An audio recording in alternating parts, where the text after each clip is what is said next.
আমার রোগী 9 তারিখ রাত্রে ভর্তি হয়েছে, জ্বর ছেড়ে ছেড়ে জ্বর আসে। 9 তারিখ রাত্রে ভর্তি হয়েছে। এখন আমার রোগীরে 5 দিনে একটা অ্যান্টিবায়োটিক ডোজ দিছে। আগের থেকে আলহামদুলিল্লাহ একটু ভালো আছে। এখন যদি মনে হয় এই মুহূর্তে আমরা চলে যাই, তাহলে এই যে অ্যান্টিবায়োটিক ডোজগুলো আমরা কোথায় যাই কমপ্লিট করবো? আর অ্যান্টিবায়োটিক ডোজ যদি কমপ্লিট না করতে পারি, তো রোগী তো আবার মনে করেন ডাবল প্রবলেম পড়বো। 13 তারিখ 14 তারিখ আমার আরও 2টা রিপোর্টও বাকি আছে। ওই রিপোর্টের উপরে ভিত্তি করে আমার আবার ওষুধ দেওয়া হবে।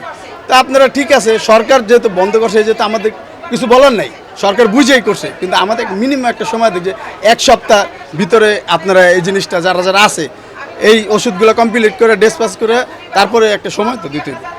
1 সপ্তাহ সময় দিলে তো মোটামুটি সবারই এই অ্যান্টিবায়োটিক ডোজ শেষ হইব, যে জায়গায় যাইব জায়গাটা ঠিক করতে পারবো না। আমরা হুট করে কোন জায়গায় যাম কোন?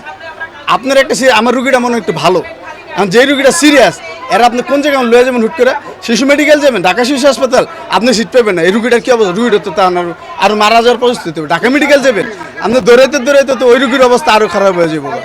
আপনি একটা মিনিমাম সময় দেন যে আপনারা 7 দিন সময় দেওয়া দিল, 7 দিন সময় দিলাম, আপনারা আপনাদের রুগীলে 7 দিনের ভিতরে যে পারেন